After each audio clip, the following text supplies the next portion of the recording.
Give me your beach house as a wedding gift, or I'll lie and say you tried to seduce me," my new son-in-law whispered during the wedding reception.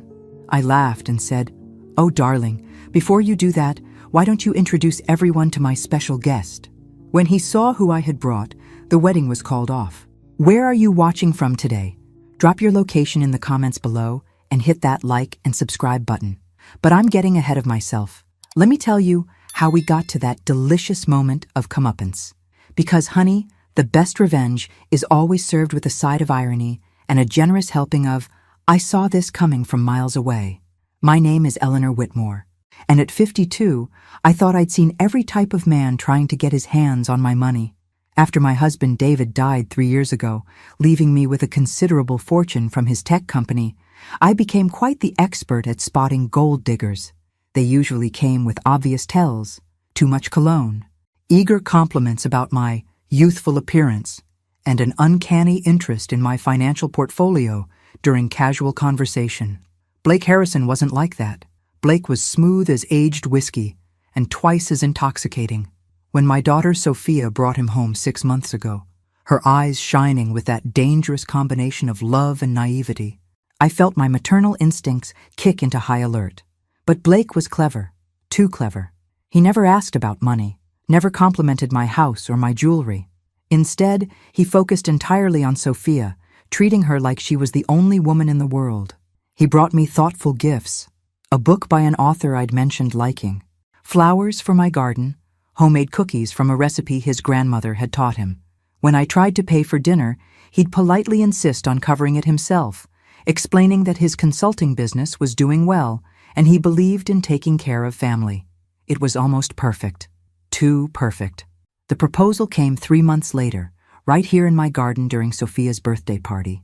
Blake had asked my permission beforehand, such a gentleman, and had presented a ring that was beautiful but not ostentatious. Sophia cried happy tears, our friends applauded, and I found myself clapping along while my brain screamed that something was wrong. But watching Sophia's face that day, seeing her pure joy, I decided to give Blake the benefit of the doubt. Maybe my cynicism was getting the better of me.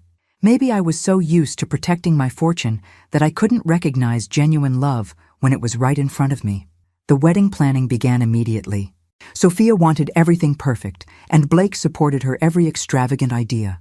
When she worried about the cost, he'd kiss her forehead and say, "Don't worry, sweetheart. We'll figure it out. Your mother understands how important this day is." And like the loving mother I am, I wrote check after check. Catering for 200 guests, designer dress, luxury venue, string quartet, open bar, professional photographer. The bills added up to nearly $70,000. But watching Sophia's excitement made it worth every penny. Or so I thought, until tonight, when Blake cornered me near the champagne fountain at my daughter's wedding reception, adjusted his perfect tie, and showed me exactly who he really was. "Eleanor," he said, his voice low and urgent, "we need to talk privately." I followed him to a quiet corner near the terrace doors, thinking he wanted to thank me for the wedding or perhaps discuss honeymoon plans. Instead, he moved closer than appropriate and spoke in a tone that made my blood run cold.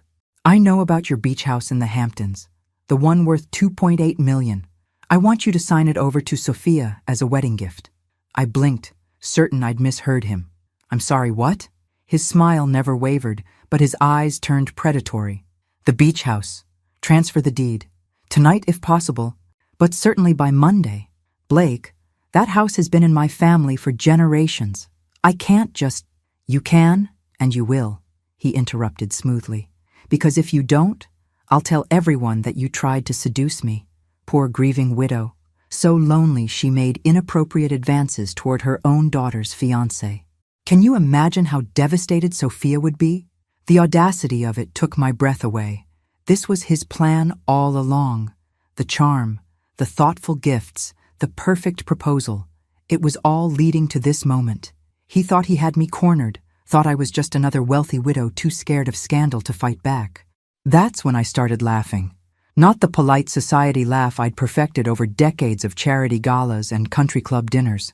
This was genuine, delighted laughter that came from somewhere deep in my chest. Because Blake Harrison had made one crucial mistake. He'd underestimated Eleanor Whitmore.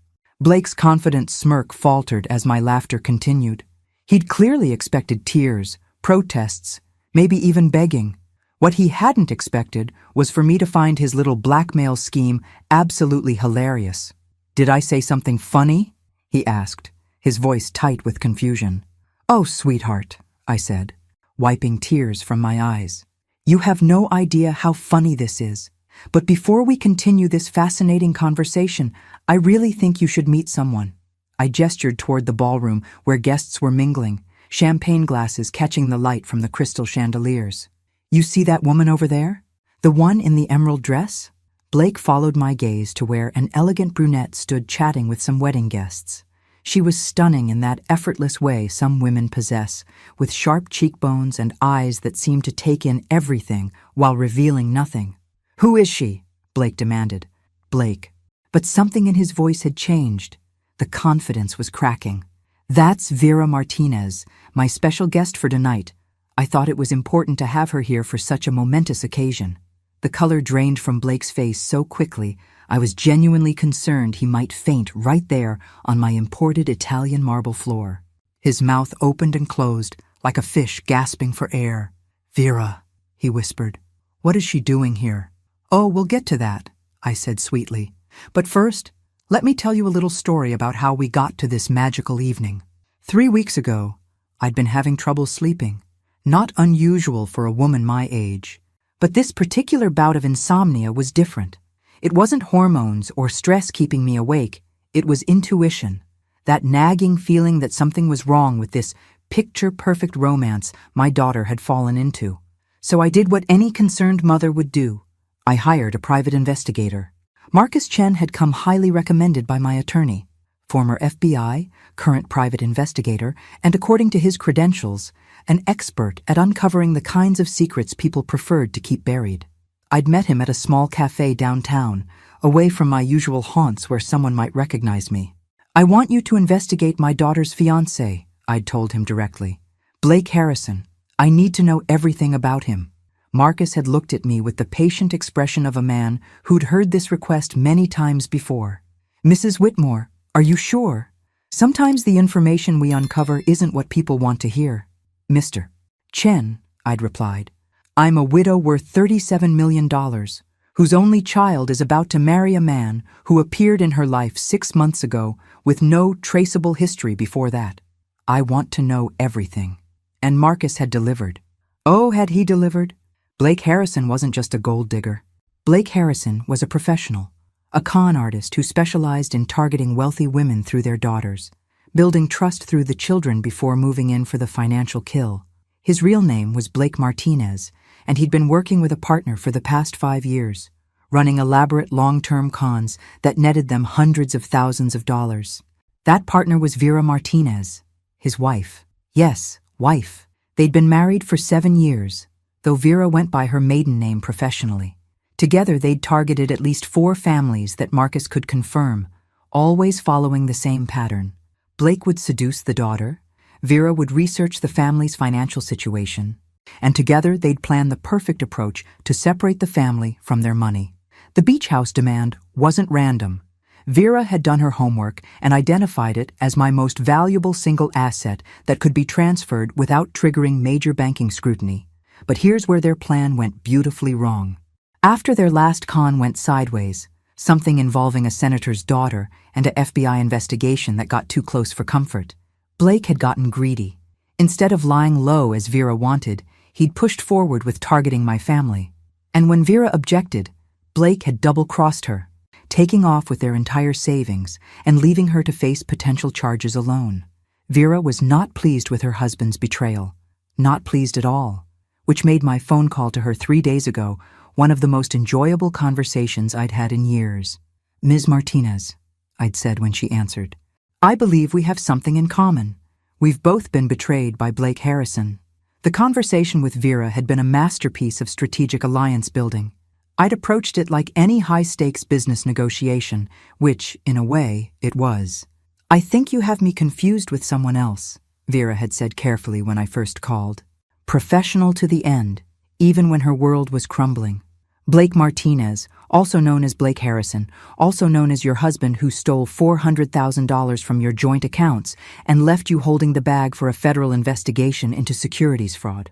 The silence on the other end of the line stretched for nearly 30 seconds. When Vera finally spoke, her voice was different, sharper, more honest. Who is this? Eleanor Whitmore. Mother of the Mark Blake is currently working, and I believe we can help each other. What followed was the kind of conversation you don't expect to have with a complete stranger. Vera told me everything. How she and Blake had met in college. How they'd started with small cons to pay off student loans. How it had gradually escalated into their current sophisticated operation. She also told me about their rules. Never target families with children under 18, never steal more than the family could afford to lose, and always split everything 50-50. Blake had broken all their rules with the senator's family, targeting them despite their teenage daughter and attempting to steal their entire retirement fund. When Vera tried to pull the plug, Blake had cleaned out their accounts and disappeared, leaving her with nothing but a phone number for a lawyer and instructions to figure it out yourself. I've been tracking him for 2 months, she told me. I knew he'd surface eventually. I just didn't expect him to be stupid enough to target another family so quickly. Oh, he's not just targeting another family, I'd said. He's gotten himself engaged to my daughter. The wedding is in 3 weeks. Another long silence. Then to my surprise, Vera had started laughing. That idiot? He thinks he can run a marriage con without backup? Does he have any idea how complicated the legal implications are? How many moving pieces there are? It was then that I realized Vera wasn't just Blake's partner. She was the brains of the operation. Blake was the charming front man in front. But Vera was the strategist who made it all work. Here's what I propose, I'd said. You want your money back and revenge on Blake for betraying you. I want to protect my daughter from a man who plans to steal our family fortune. I think we can accomplish both goals. I'm listening. Be my guest at the wedding. When Blake makes his move, and he will make his move, you'll be there to help me expose him for what he really is. And what do I get out of this? I'd smiled, even though she couldn't see it. Blake stole $400,000 from you. I'll make sure you get every penny back, plus compensation for your trouble. Consider it a consulting fee. How much? $600,000. Cash. Another pause. You're serious. Mrs. Martinez, my daughter's happiness is worth far more than $600,000 to me.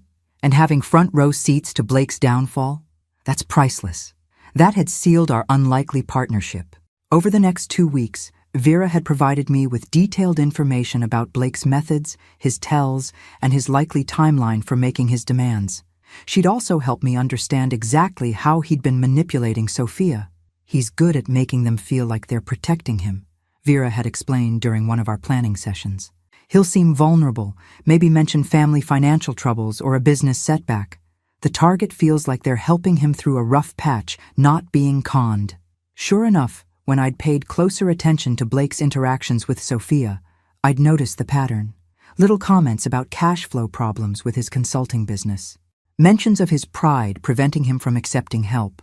Sophia had started offering to pay for things without him even asking, exactly as Vera had predicted.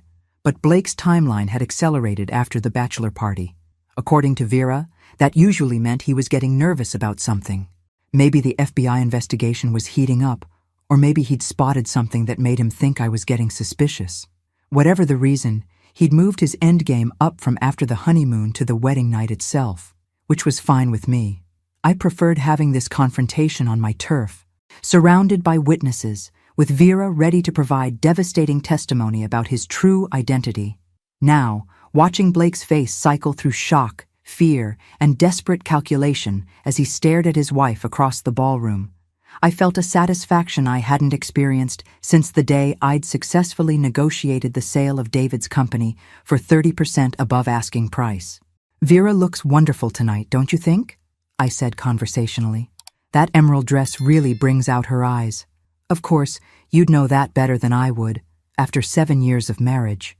Blake's head snapped toward me, desperation replacing the predatory confidence he'd worn moments before.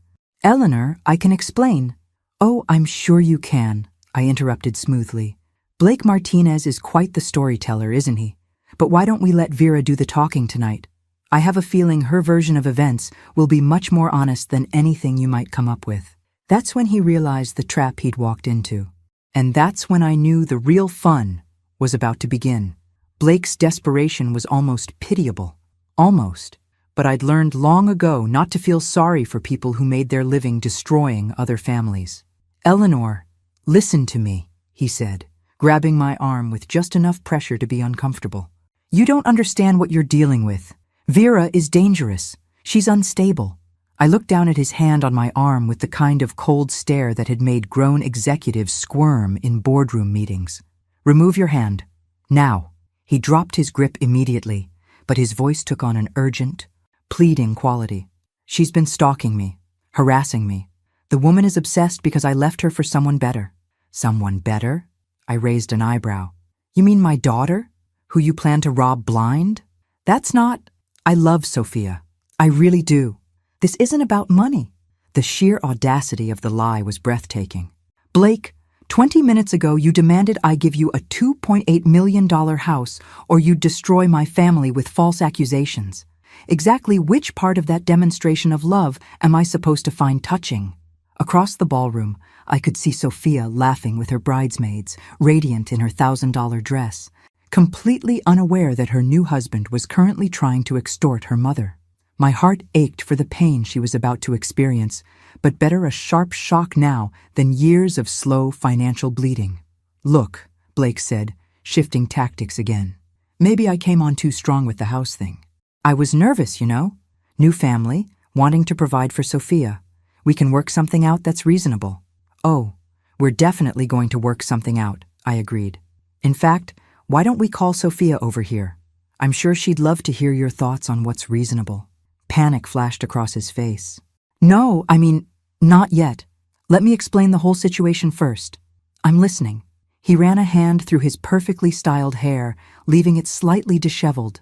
For the first time since I'd met him, Blake looked less than completely polished. "Vera and we had a business together. Import, export. Things went bad. She blamed me for some deals that fell through. She's been trying to sabotage my life ever since." "Import, export," I repeated flatly. "How entrepreneurial. What exactly did you import and export?" "Art, collectibles, high-end items for wealthy clients." I had to give him credit. The lie was smoothly delivered and plausible enough that someone who hadn't done their research might believe it. Too bad for Blake that I'd done very thorough research. "And these wealthy clients, they didn't mind that you were importing stolen artwork? Or that your collectibles were actually forgeries created in a warehouse in Newark?" The blood drained from Blake's face so quickly I was genuinely concerned he might collapse right there next to the ice sculpture. His mouth opened and closed soundlessly. "Oh yes," I continued pleasantly. "Marcus Chen is very thorough. The FBI has quite an extensive file on Martinez art acquisitions. Multiple federal charges pending, including wire fraud, money laundering, and trafficking in stolen property. Fascinating reading." "Really?" Blake's charming mask finally slipped completely, revealing the cold calculation underneath. "If you know all that, then you know what Vera is capable of. She's not here to help you, Eleanor. She's here to destroy both of us." "Is she? Or is she here to get back the $400,000 you stole from her when you abandoned her to face federal charges alone?" "She told you about that?" "She told me about everything. Blake, every con you've run together for the past 5 years. Every family you've targeted. Every life you've ruined for profit." I watched him process this information, seeing the moment he realized his situation was far worse than he'd initially understood. This wasn't just about blackmail anymore. This was about his entire criminal enterprise being exposed in front of 200 witnesses. "What do you want?" he asked finally, his voice barely above a whisper. "What do I want?" I smiled, and from his expression, it wasn't a particularly pleasant sight. "I want you to stay exactly where you are while I go collect my daughter and her new husband for a little family meeting. Eleanor." "Wait." But I was already walking away, leaving Blake standing alone by the terrace doors with the dawning realization that he'd badly underestimated his mark. As I crossed the ballroom, I caught Vera's eye and gave her a small nod. She excused herself from her conversation and began moving toward the small private room I'd reserved for family photos. It was time for the main event. Sophia was glowing as I approached her group of friends, her face flushed with happiness and champagne. She looked so beautiful, so innocent, that for a moment I questioned whether I was doing the right thing. Wouldn't it be kinder to let her live in ignorance a little longer? But then I remembered the files Marcus had shown me. The other families Blake and Vera had destroyed. The senator's daughter, who'd had a nervous breakdown when she learned the truth about her fiancé. The widow in Colorado, who'd lost her entire retirement fund and now worked as a grocery store cashier at age 73. No, Sophia deserved the truth, no matter how much it hurt. "Sweetheart," I said, touching her shoulder gently, "could I borrow you for just a moment? There's something I need to discuss with you and Blake." Sophia's face lit up with curiosity as she followed me toward the small private room adjacent to the main ballroom. "Mom, what's this about? Is everything okay? You look a little pale." "Everything is going to be fine, sweetheart," I assured her, though my heart was breaking for what I was about to put her through. "I just need to clarify a few things about your new husband." Blake had reluctantly joined us, his earlier panic now masked by a forced calmness that probably fooled Sophia, but didn't even come close to deceiving me. He'd had a few minutes to compose himself and was apparently planning to brazen this out. "Mom's been acting a bit strange tonight," he said to Sophia, slipping his arm around her waist in what looked like a protective gesture. "I think the excitement of the wedding might be getting to her." Sophia looked between us with concern. "Mom, what's wrong?" Before I could answer, the door opened and Vera stepped inside. She'd changed her expression from party guest pleasant to something much more serious, and the transformation was remarkable. This was Vera in her professional mode. "Sorry I'm late," she said smoothly. "I was introducing myself to some of the other guests." "Beautiful wedding, Sophia. You look absolutely stunning." Sophia smiled uncertainly. "Thank you. I don't think we've been introduced." "No, we haven't. I'm Vera Martinez. I believe you know my husband." The words hung in the air like smoke from a gunshot. Sophia's smile faltered as she looked from Vera to Blake, confusion clouding her features. "I don't understand," she said slowly. "Blake, what is she talking about?" Blake had gone completely still beside her, but to his credit, he didn't try to run. "Sophia, this woman is disturbed. She's been stalking me, making these crazy claims." "Crazy claims?" Vera's laugh was sharp as a blade. "Blake, honey, do you really want to do this in front of your new wife? Because I have documentation." She reached into her purse and withdrew a thick manila folder. "Marriage certificate, joint tax returns, bank statements showing shared accounts." "Should I go on?" Sophia stepped away from Blake as if he'd suddenly caught fire. "You're married." "Not just married," I added gently. "They've been running marriage cons together for 5 years. Blake seduces wealthy women's daughters while Vera researches the family's finances. Tonight was supposed to be the night Blake demanded I sign over my beach house as a wedding gift." "That's insane," Blake protested, but his voice lacked conviction. "Eleanor, you can't seriously believe—" "Oh, but I can," I interrupted, pulling out my own folder, "because Marcus Chen provided me with quite a comprehensive report. Would you like me to read the highlights? Or would you prefer to tell Sophia yourself about the senator's daughter? Or perhaps the widow in Colorado whose retirement fund you cleaned out?" Sophia had gone very pale, her hand pressed against her mouth as if she might be sick. "This can't be real. Blake, tell them this isn't real." Blake looked at her with what might have been genuine regret. For a moment, I almost believed he actually cared about her. "Sophia, I can explain everything. It's not what it sounds like." "It's exactly what it sounds like," Vera said flatly. "Blake, you pathetic fool. Did you really think you could run a solo con? Did you think I wouldn't find you?"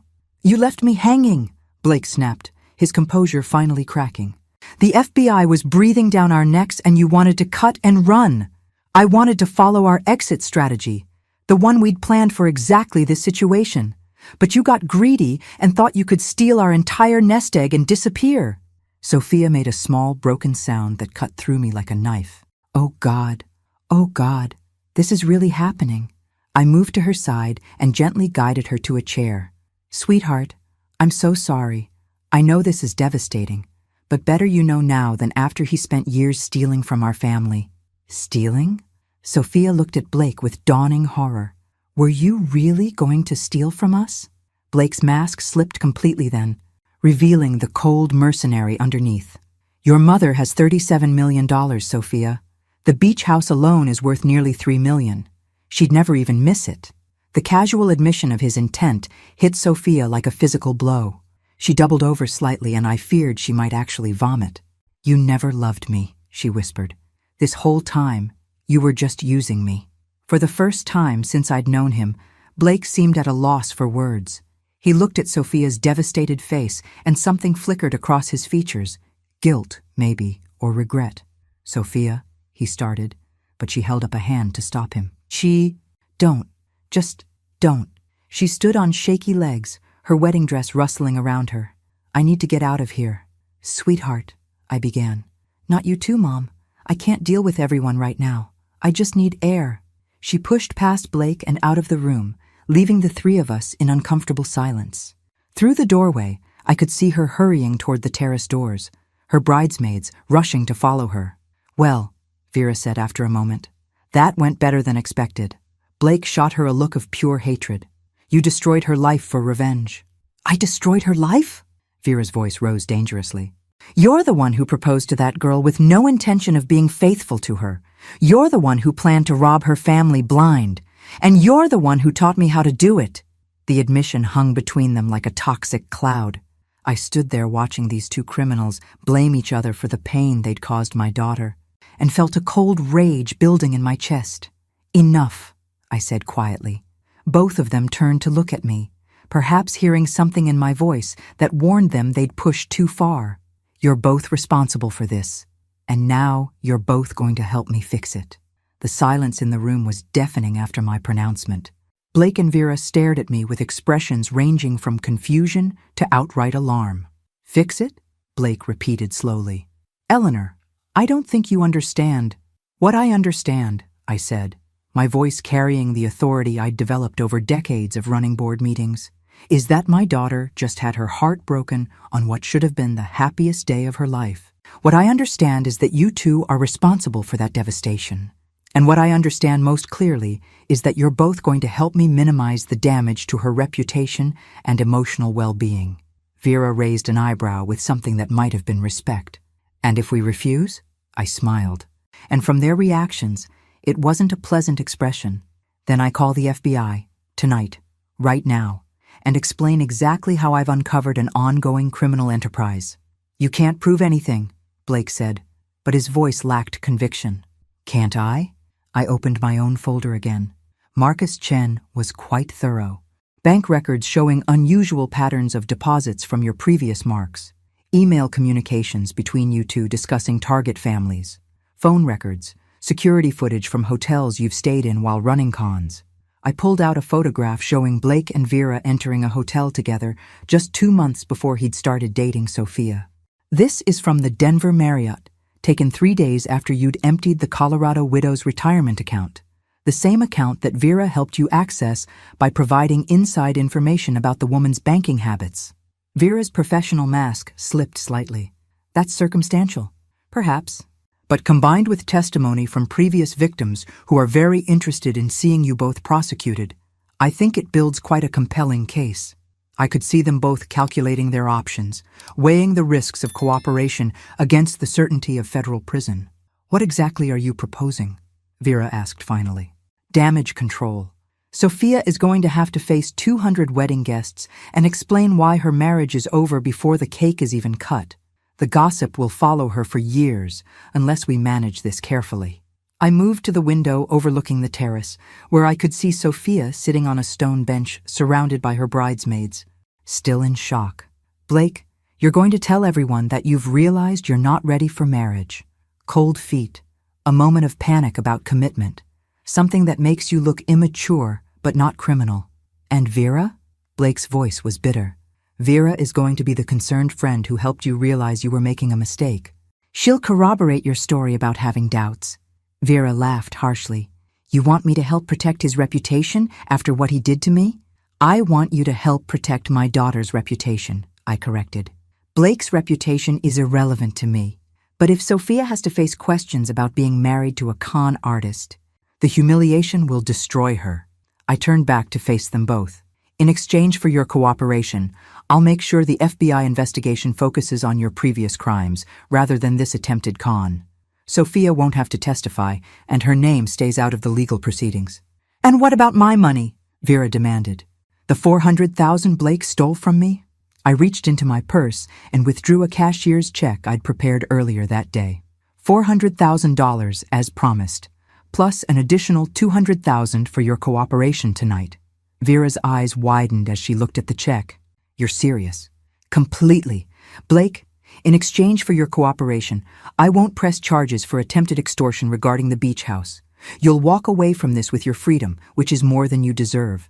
Blake was staring at me with something approaching awe. You planned all of this. Every detail. Blake, I've been planning hostile takeovers and complex business negotiations for 30 years. Did you really think I couldn't handle one amateur con artist and his disgruntled partner? Before either of them could respond, there was a soft knock on the door. My event coordinator, Patricia, peeked her head inside. Mrs. Whitmore? I'm sorry to interrupt, but the guests are asking about the cake-cutting ceremony, and some people are wondering about the bride. Tell them we'll make an announcement in 5 minutes, I said. Family emergency that needs to be addressed. Patricia nodded and closed the door, leaving us alone again. 5 minutes, I said to Blake and Vera. That's how long you have to decide whether you want to cooperate with my plan or explain yourselves to federal agents. Blake looked at Vera, then back at me. The calculation in his eyes was almost visible as he weighed prison time against public embarrassment. If I do this, he said slowly, I want guarantees, in writing, that you won't pursue legal action. Done. Vera? She was still staring at the check in her hands. This is really $600,000. It is, and all you have to do is spend 15 minutes playing a role you're undoubtedly qualified for, the concerned friend trying to help someone make the right decision. Vera looked at Blake with undisguised contempt. After 7 years of partnership, this is how it ends? With me helping you save face in front of your latest Mark's family? Vera. Fine, she said, cutting him off. But Blake, after tonight, we're done. Finished. If I ever see you again, I'll turn you in myself. Blake nodded, the defeat clear in his posture. Understood. I felt a moment of satisfaction at their capitulation, but it was quickly overshadowed by concern for Sophia. The hardest part was still ahead, helping my daughter pick up the pieces of her shattered dreams. Excellent. Now let's go face the music. And remember, you're both devastated by Blake's last-minute realization that he's not ready for marriage. This is a tragedy of poor timing, not criminal intent. As we prepared to leave the room and face the wedding guests, I caught sight of myself in the mirror. I looked composed, in control, every inch the successful businesswoman who'd learned to navigate crisis with grace. But inside, I was already planning Blake Martinez's complete and total destruction. Because while Sophia might forgive him eventually, her mother never would. The main ballroom felt like a theater as we stepped back into it, all eyes turning toward our small group with the kind of hungry curiosity that accompanies any wedding drama. I could feel the speculation buzzing through the crowd like electricity. Sophia was back inside, standing near the head table with her maid of honor, Rebecca. Even from across the room, I could see that she'd been crying, though she'd managed to repair most of her makeup. Her spine was straight, her chin raised. She was a Whitmore, after all, and we didn't crumble in public. I approached the microphone that had been set up for toasts, Blake and Vera trailing behind me like reluctant actors being dragged onto stage. Ladies and gentlemen, I began, my voice carrying clearly across the now silent ballroom. I need to share some unexpected news with you all. The silence deepened. 200 faces turned toward me with rapt attention. Blake has something he'd like to say. I stepped aside, gesturing for Blake to take the microphone. He looked pale but determined as he cleared his throat. Thank you all for being here tonight to celebrate with Sophia and me, he began, his voice steady despite the circumstances. Unfortunately, I need to be honest about something. He paused, looking out at the crowd with what appeared to be genuine remorse. I've realized that I'm not ready for marriage. I thought I was, but standing here tonight, I understand that I've made a terrible mistake. A collective gasp rose from the assembled guests. Sophia closed her eyes briefly, but her composure held. Sophia deserves so much more than someone who has doubts on their wedding day, Blake continued. She deserves complete certainty, total commitment, and I can't give her that right now. Vera stepped forward then, playing her part perfectly. I've been trying to talk to Blake about this for weeks, she said, her voice carrying just the right note of concerned friendship. As someone who's known him for a long time, I could see he was having second thoughts. I hoped he'd work through them, but… She let the sentence hang, allowing the guests to fill in the blanks themselves. I take full responsibility for this situation, Blake said, looking directly at Sophia. This has nothing to do with you, Sophia. You're perfect. I'm the one who's not ready for this level of commitment. It was a masterful performance, I had to admit. Blake managed to sound sincere, regretful, and mature all at once. If I didn't know the truth, I might have felt sorry for him. The murmuring from the crowd grew louder as people processed this information. I could hear fragments of conversation. Cold feet. Better now than later. Poor Sophia. Sophia stepped up to the microphone then, and I felt my heart break a little more at the forced smile on her face. I want to thank everyone for being here tonight, she said, her voice remarkably steady. Obviously, this isn't how we planned for the evening to go, but I appreciate your love and support. She paused, looking around the room at the faces of family and friends who'd come to celebrate her marriage.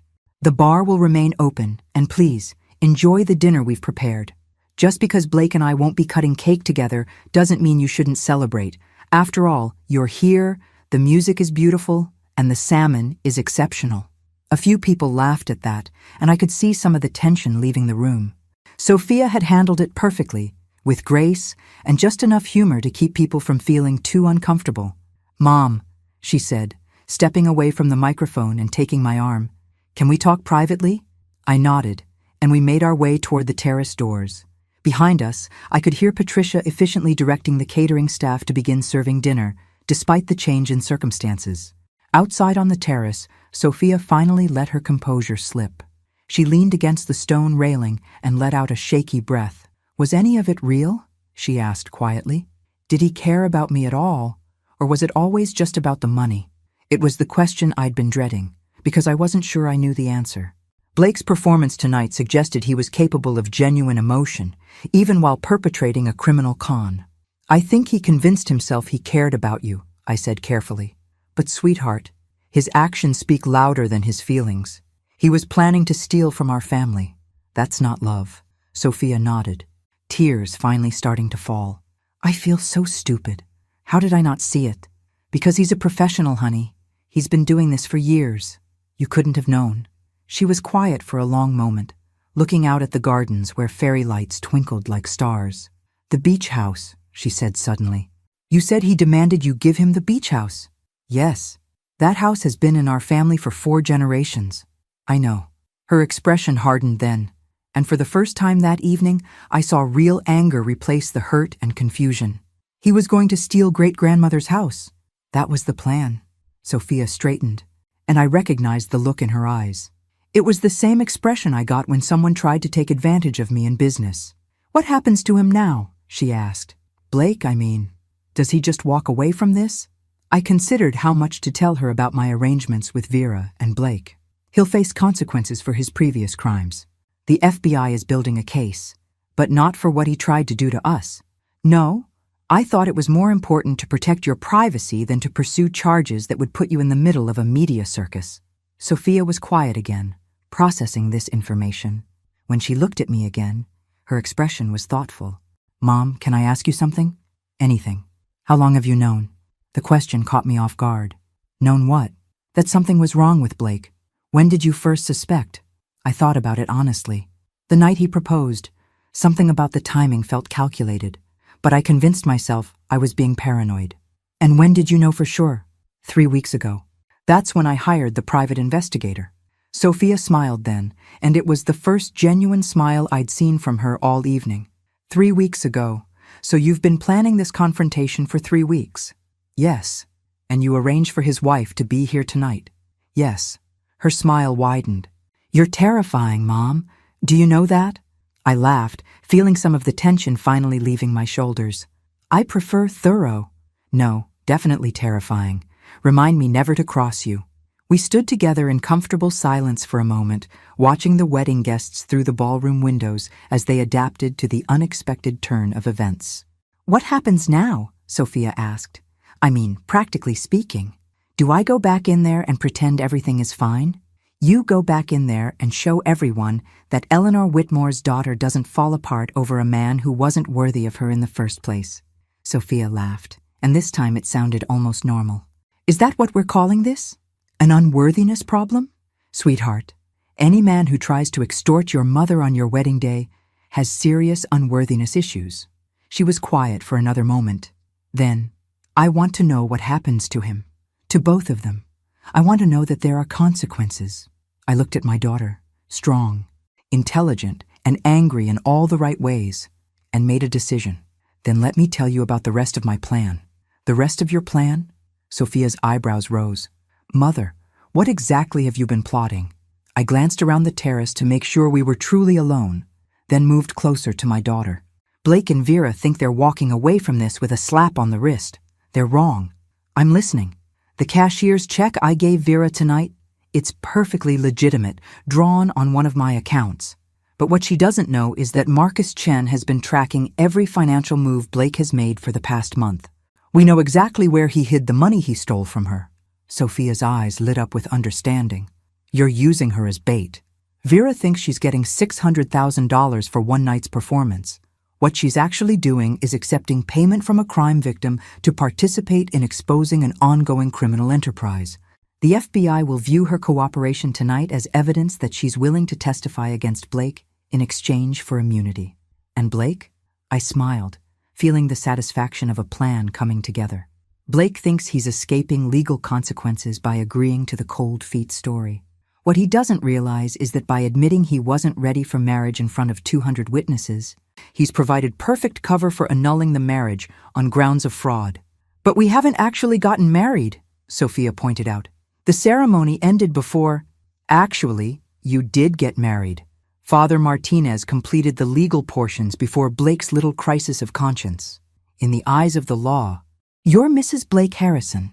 Sophia's face went pale. Oh God, I'm married to him. Temporarily. The annulment papers are already prepared. Marcus's investigation provides clear evidence that Blake entered into the marriage with fraudulent intent, specifically to gain access to family assets. The marriage will be declared void, as if it never happened. How is that possible? How did you prepare annulment papers before tonight? I gave her a look that I hoped conveyed both maternal love and complete ruthlessness. Sweetheart, I've been preparing for this evening for 3 weeks. Did you think I'd leave anything to chance? Sophia stared at me for a long moment. You knew this would happen. You knew Blake would try to extort you tonight. Vera provided very detailed information about Blake's methods. The timeline was always going to accelerate around the wedding. I just made sure I was ready for it.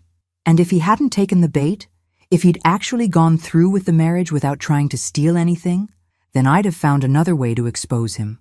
But Sophia, men like Blake can't help themselves. The moment they think they have access to significant money, they get greedy. She was quiet for several minutes, processing everything I'd told her. When she finally spoke, her voice was thoughtful. What happens to the money? The $400,000 Blake stole from Vera? That's the beautiful part. Blake hid it in an account in the Cayman Islands, thinking that would make it untraceable. But international financial tracking has come a long way in recent years. Marcus was able to locate the account and provide the information to federal authorities. So Vera gets her money back. Vera gets the $600,000 I gave her tonight, plus the $400,000 the FBI will recover from Blake's hidden accounts. Blake, meanwhile, loses everything. Sophia smiled, and there was something fierce in her expression that reminded me strongly of myself at her age. What about the other families he's hurt? Do they get their money back too? Some of it. The government will seize all of Blake and Vera's assets as proceeds from criminal activity. Restitution will be distributed to verified victims, including the senator's daughter and the widow in Colorado. Especially them. Marcus has been in contact with all the previous victims. They're very eager to see justice done. We stood together in the cool evening air, both of us contemplating the web of consequences that would soon entangle Blake and Vera. Despite everything that had happened, I felt a sense of satisfaction at the thoroughness of the justice that was coming. Mom, Sophia said suddenly, there's something I need to ask you. Of course. When you hired Marcus to investigate Blake, did you hope he'd find something? Or were you hoping to prove that Blake was legitimate? It was a fair question, and one I'd asked myself many times over the past few weeks. Honestly, I was hoping Marcus would find nothing. I wanted to be wrong about Blake for your sake, but I wasn't willing to risk our family's financial security on hope. And if Marcus had found nothing, if Blake had been exactly who he claimed to be, then I'd have apologized to him, welcomed him into the family, and probably felt guilty about my suspicions for years. Sophia nodded slowly. But you'd have done the investigation anyway, without hesitation. Sweetheart, after your father died, I promised myself I'd never again be caught unprepared for threats to our family. Blake might have been charming and attentive, but he was also a stranger with no verifiable history who'd appeared in our lives right after your father's obituary made our wealth public knowledge. The obituary mentioned Dad's company sale. It mentioned that he'd been CEO of Whitmore Technologies. Anyone who bothered to research could have figured out the rest. Sophia was quiet again, and I could see her working through the timeline in her head. Blake contacted me 6 weeks after Dad's obituary ran in the Times. Exactly. And he approached you at that charity gala where the guest list was published online, including brief biographies that mentioned family connections. He researched me before he ever spoke to me. Extensively. Vera provided details about how they selected targets. They looked for recently bereaved families, particularly widows with adult children. Emotional vulnerability combined with significant assets. The full scope of Blake's manipulation was clearly sinking in for Sophia. Her face cycled through hurt, anger, and finally a kind of grim determination. I want to watch, she said suddenly. Watch what? When the FBI arrests him. I want to be there when he realizes that his perfect plan fell apart. I studied my daughter's face, seeing echoes of my own ruthless streak in her expression. Are you sure? It won't be pleasant. Neither was having my heart broken by a professional liar on my wedding day. Yes, I'm sure. I nodded, feeling a surge of pride at her strength. Then you'll be there. Marcus arranged for us to observe when they execute the arrest warrants. When? Tomorrow morning. Blake and Vera think they have time to disappear, but Marcus has been tracking their movements. They won't get far.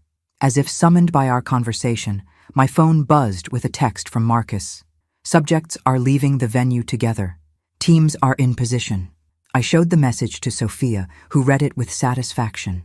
They're leaving together? Even after everything that happened tonight? Honor among thieves, I said dryly. Or more likely, they're planning one last con before they part ways permanently. Either way, they won't get the chance. We stood together watching the fairy lights twinkle in the garden, both of us contemplating the justice that would be served in the morning. Despite the devastation of the evening, I felt closer to my daughter than I had in years. Mom? Sophia said quietly. Yes, sweetheart? Thank you. For protecting me. For being prepared. For making sure they don't get away with this. I put my arm around her shoulders, feeling the strength in her that would carry her through the difficult days ahead. That's what mothers do, honey. We protect our children from predators, even when those predators are charming enough to fool everyone else. Tomorrow would bring justice. Tonight, it was enough to stand with my daughter and know that the Whitmore family would emerge from this stronger than before. The next morning dawned crisp and clear, the kind of perfect autumn day that made everything feel possible. I sat in my kitchen with my coffee and the morning paper, waiting for Marcus's call. Sophia had spent the night in her childhood bedroom, claiming she needed the comfort of familiar surroundings. She appeared in the doorway at exactly 8 o'clock, dressed in a navy business suit that made her look every inch the competent professional she was. The vulnerability from last night had been replaced by steely determination. Any word? She asked, pouring herself coffee from the pot I'd prepared. Marcus said they'd move at 8:30. Blake and Vera are staying at the Marriott downtown, apparently planning to leave the city this morning. They really thought they could just walk away. Criminals often overestimate their own cleverness, I observed. Blake has been successful with his cons because his previous targets were either too embarrassed to report the crimes or too trusting to investigate properly. My phone rang at exactly 8:25. Marcus's voice was calm but satisfied when I answered. Mrs. Whitmore, we're in position.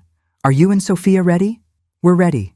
Meet us at the parking garage across from the Marriott, level 3, northwest corner. You'll have a clear view of the hotel entrance from there. 20 minutes later, Sophia and I stood beside Marcus's surveillance van, watching the hotel entrance through high-powered binoculars. The morning was busy with business travelers and tourists, making it easy for the FBI team to blend into the crowd. "There," Marcus said, pointing toward the hotel's revolving doors. "Blake just came out." I adjusted my binoculars and saw Blake emerge onto the sidewalk, pulling a large suitcase behind him. He looked relaxed, even cheerful, apparently believing he'd successfully escaped any consequences for his actions. "Where's Vera?" Sophia asked. "She'll come out separately," Marcus explained. "They're still trying to maintain the appearance of being strangers, even though we know they spent the night in the same room." Sure enough, 5 minutes later, Vera appeared at the hotel entrance. She looked around carefully before stepping onto the sidewalk, clearly more paranoid than Blake about potential surveillance. "Now," Marcus said into his radio. What happened next was like watching a perfectly choreographed dance. FBI agents emerged from parked cars, stepped out of storefronts, and materialized from what had seemed like random pedestrian traffic. Within seconds, Blake and Vera were surrounded. Through my binoculars, I could see Blake's face cycle through confusion, recognition, and finally panic as he realized what was happening. He turned toward Vera, his mouth moving rapidly, probably trying to coordinate their stories or blame her for their exposure. Vera, meanwhile, was arguing with the agents, gesturing emphatically and pointing at Blake. Even from our distance, her body language suggested she was trying to distance herself from him. "She's probably claiming she was coerced," Marcus observed. "Standard operating procedure when partnerships fall apart." "Will it work?" Sophia asked. "Not with the evidence we've compiled. Vera was an equal partner in their previous cons. The fact that Blake betrayed her doesn't erase her own criminal history. We watched as both Blake and Vera were handcuffed and placed in separate FBI vehicles. Blake kept turning his head, searching the crowd as if he might spot whoever had exposed him. For a moment, his gaze seemed to land directly on our vantage point, though I knew he couldn't possibly see us through the van's tinted windows. "And that's that," Marcus said with satisfaction. "Blake Martinez and Vera Martinez are officially in federal custody." Sophia lowered her binoculars and turned to me with the expression I couldn't quite read. "How do you feel?" "Relieved," I answered honestly. "Justice doesn't always come this quickly or this completely. We got lucky." "Lucky?" Sophia laughed. "Mom, luck had nothing to do with this. You orchestrated every detail." She was right, of course. But I'd learned long ago not to gloat over victories, even when they were thoroughly deserved. "What happens now?" Sophia asked Marcus. "Now they're processed, formally charged, and eventually they'll face trial. With the evidence we've compiled, plea bargains are likely. Blake's looking at 5 to 10 years, Vera probably 3 to 5 if she cooperates fully. And the money? The FBI will recover what they can from hidden accounts and seized assets. Restitution will go to verified victims, with priority given to families who lost the most." I thought about the widow in Colorado who was working as a grocery store clerk at 73, and the senator's daughter who'd had a nervous breakdown. At least they'd get some measure of justice, even if it couldn't fully repair the damage Blake and Vera had done to their lives. "There's one more thing," Marcus said, pulling out a manila envelope. "The final piece of evidence we recovered last night." He handed me a photograph showing Blake and Vera in what appeared to be an intimate conversation outside a jewelry store. The timestamp showed it was taken the day before Blake had proposed to Sophia. They were planning the engagement ring purchase together, Marcus explained. Vera helped him select a ring that would be impressive enough to convince Sophia he was serious, but inexpensive enough that it wouldn't significantly impact their operating budget. Sophia took the photograph and stared at it for a long moment. "Even the proposal was fake, even that." "I'm sorry," Marcus said gently. "I know this is difficult." "Actually," Sophia said, surprising us both, "it's not. It's liberating. Every time I wondered if some part of his feelings were real, I can look at this and remember that it was all calculated, all of it." She handed the photograph back to Marcus with steady hands. "Thank you. For everything. For protecting us, and for making sure they can't do this to anyone else." As we drove home, Sophia was unusually quiet. I let her process everything in her own time, knowing that the full emotional impact of Blake's betrayal would take time to absorb. "Mom," she said as we pulled into our driveway, "I have a confession to make." "Oh?" "Part of me is impressed. By you, I mean. The way you handled all of this. You outmaneuvered two professional criminals without breaking a sweat. I parked the car and turned to look at her. And the other part? The other part is slightly terrified that my mother is apparently capable of orchestrating elaborate countercons and FBI stings like some kind of white-collar vigilante. I laughed, feeling genuinely amused for the first time in weeks. Sweetheart, I prefer to think of myself as someone who protects her family by any means necessary. That's exactly what terrifies me. We sat in comfortable silence for a moment, both of us contemplating the strange turn our lives had taken. What now? Sophia asked. I mean, for me. Do I go back to work on Monday and pretend this weekend never happened? Do I tell people my marriage was annulled because my husband was a criminal? How do I even begin to move forward from this? It was a fair question, and one I'd been thinking about myself. You tell people that your marriage ended quickly because you realized you weren't compatible, I said. You focus on your career, your friends, your own happiness, and you remember that having good judgment in one area of your life doesn't mean you're naive in all areas. And if people ask questions, let them ask. People who matter will respect your privacy. People who don't matter can speculate all they want. Sophia nodded slowly. And what about you? Do you go back to your normal life and pretend you didn't just take down a criminal enterprise? I considered the question seriously. The past month had awakened something in me that I hadn't felt since David's death, a sense of purpose, of using my skills and resources to accomplish something meaningful. I think, I said carefully, that I might look into doing this kind of work more often. There are a lot of families out there being victimized by people like Blake and Vera. Maybe it's time I put my investigative skills to better use. Sophia stared at me with something between admiration and concern. You're serious? Completely. Marcus mentioned that victim advocacy groups are always looking for people with resources and determination to help expose financial predators. It seems like a good way to honor your father's memory. By becoming some kind of vigilante widow? By using the advantages I have, money, connections, investigative skills, to protect people who don't have those resources. Sophia was quiet for a long moment. When she finally spoke, her voice was thoughtful. In that case, I have one request. Anything. Next time you're planning to take down criminals who are targeting our family, maybe give me a little more advance warning. I'd like to be prepared for the emotional devastation part. I reached over and squeezed her hand. Deal. Though I'm hoping there won't be a next time. With our luck, there's definitely going to be a next time. As we walked toward the house together, I realized Sophia was probably right. But for the first time since David's death, the prospect of facing future challenges didn't feel overwhelming. It felt like an opportunity. 6 months later, I stood in the courthouse watching Blake Martinez. He'd reverted to his legal name after his arrest, receive his sentence. 7 years in federal prison, with the possibility of parole in 5. Vera had testified against him in exchange for a reduced sentence of 3 years, though their partnership was clearly over forever.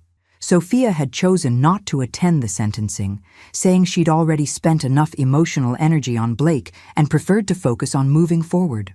I respected her decision, but I'd needed to see this through to the end. As Blake was led away in handcuffs, he turned and looked directly at me. For a moment, our eyes met across the courtroom. I saw recognition there, and something that might have been respect, though I couldn't be sure. Outside the courthouse, Marcus Chen was waiting for me with a smile and a new case file. Mrs. Whitmore, he said, falling into step beside me as we walked toward my car. I have something that might interest you. Another financial predator?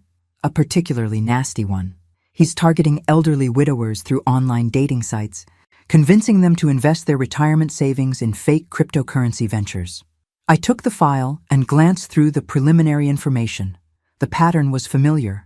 Careful research into victims' finances, elaborate emotional manipulation, sophisticated technical deception designed to part vulnerable people from their money. How many victims so far? 14 that we can confirm. Total losses approaching $2 million. I thought about those 14 families, probably feeling the same devastation and betrayal that we'd experienced with Blake. The difference was, most of them didn't have the resources to fight back effectively. What's your recommendation? He's getting overconfident, making mistakes. I think we can set up a sting operation using a fictional victim that will expose the entire operation. I smiled, feeling the familiar surge of anticipation that had become my new normal. Set it up.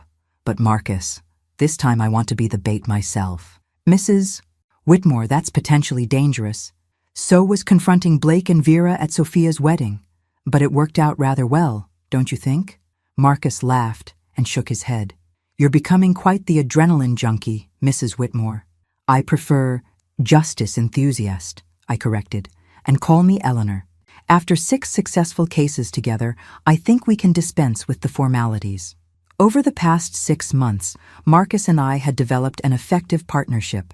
My resources and business experience combined with his investigative skills and law enforcement connections had proven remarkably successful at exposing financial predators.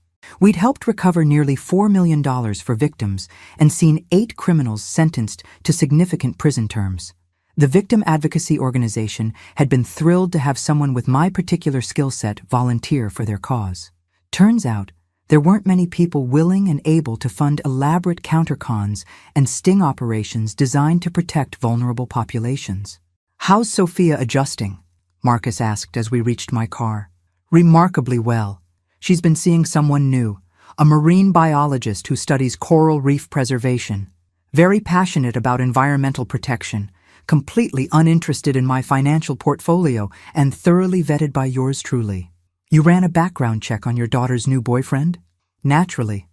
Though I was much more discreet about it this time. Sophia doesn't need to know that Dr. James Patterson has an exemplary credit rating and has never been married to a professional criminal. Marcus shook his head with amusement. You're incorrigible. I'm thorough. And after the Blake situation, Sophia appreciates my thoroughness, even if she doesn't always want to know the details. We stood beside my car for a moment, both of us looking back at the courthouse where justice had finally been served for Blake's victims. You know, Marcus said thoughtfully, when I first met you 6 months ago, I thought you were just another wealthy woman who was paranoid about her money. And now? Now I think you're a wealthy woman with excellent instincts and a talent for strategic thinking that would be wasted on anyone less deserving than financial criminals. I laughed, genuinely pleased by the compliment. High praise from a former FBI agent. Well-deserved praise from someone who's watched you work. As I drove home, I reflected on how much my life had changed since that awful night at Sophia's wedding. I'd discovered a purpose I hadn't known I was missing, developed skills I hadn't realized I possessed, and found a way to honor David's memory that felt meaningful. My phone rang as I pulled into my driveway. Sophia's name appeared on the display. Hi, sweetheart. Mom, are you busy tonight? James is cooking dinner for us, and we'd love to have you join us. That sounds wonderful. Should I bring anything? Just yourself. And maybe try not to interrogate him about his financial history during appetizers. Sophia, I would never... You asked him about his student loan debt the first time you met him. That was just making conversation. You asked him for his credit score. I was being friendly. Sophia's laughter carried clearly through the phone. Promise me you'll behave tonight. I promise to be the picture of maternal restraint. That's not the same thing as promising to behave. It's the best offer you're going to get. As I ended the call, I realized I was genuinely looking forward to the evening. Sophia seemed happy for the first time since before Blake, and I was cautiously optimistic about James. My background check had revealed him to be exactly what he appeared, a dedicated scientist with a passion for ocean conservation and no hidden agendas. But I'd keep monitoring the situation, of course, because that's what mothers do. We protect our children from predators, and we make sure the good ones are worthy of them. Later that evening, sitting around James's dinner table listening to him enthusiastically explain his research on coral bleaching prevention, I caught Sophia's eye and smiled. She looked content in a way she hadn't during her entire relationship with Blake. Relaxed, genuine, herself. Mom, she said during a lull in conversation, James has something to ask you. I turned to the young man with what I hoped was an encouraging expression, though Sophia's sudden nervousness suggested my smile might have been more intimidating than intended. Mrs. Whitmore, James said, clearly steeling himself for something. I wanted to ask your permission to propose to Sophia. The words hung in the air for a moment while I processed them. My first instinct was to demand to see his financial records, his family history, and references from everyone he'd ever known. My second instinct was to have Marcus run a deeper background check immediately. But looking at Sophia's face, hopeful, happy, and slightly apprehensive about my reaction, I realized what my response should be. "James," I said carefully, "I appreciate you asking my permission. But the only person whose permission you need is Sophia's. She's a grown woman capable of making her own decisions about her life." He looked slightly confused, as if this wasn't the response he'd expected. "However," I continued, and Sophia rolled her eyes, clearly anticipating what was coming, "I do have one condition." "Anything," James said earnestly. "No beach house requests on the wedding night." The reference went completely over James's head, but Sophia burst into laughter. "Mom, you're terrible." "I'm practical," I corrected. "And James, if you make my daughter as happy as she looks right now, you'll have my complete support." As the evening wound down and I prepared to leave, Sophia walked me to my car. "Thank you," she said, "for giving James a chance, and for not running a full FBI background check this time." "Who says I didn't run a background check?" "Oh my God." "Mom, relax. He's clean, exemplary credit, no criminal history, and his references describe him as boringly honest. In my book, boring honesty is exactly what you deserve." Sophia hugged me tightly.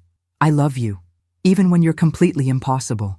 "I love you too, sweetheart, and I promise, this time when you get married, I won't bring any surprise guests to the wedding. Just promise me you won't bring any federal agents either." "Now that," I said with a grin, "I can't promise. A mother has to be prepared for anything." As I drove home through the quiet streets, I felt a deep satisfaction with how our story had ended.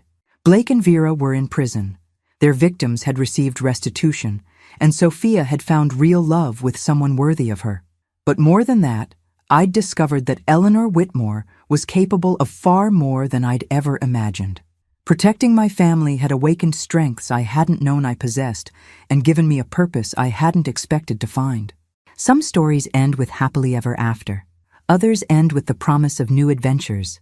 This one ended with both, and honestly, I couldn't wait to see what came next. Where are you watching from today? Drop your location in the comments below and hit that like and subscribe button. Because if there's one thing I've learned from all this, it's that justice served cold is the most satisfying kind of all. Thanks for listening. Don't forget to subscribe and feel free to share your story in the comments. Your voice matters.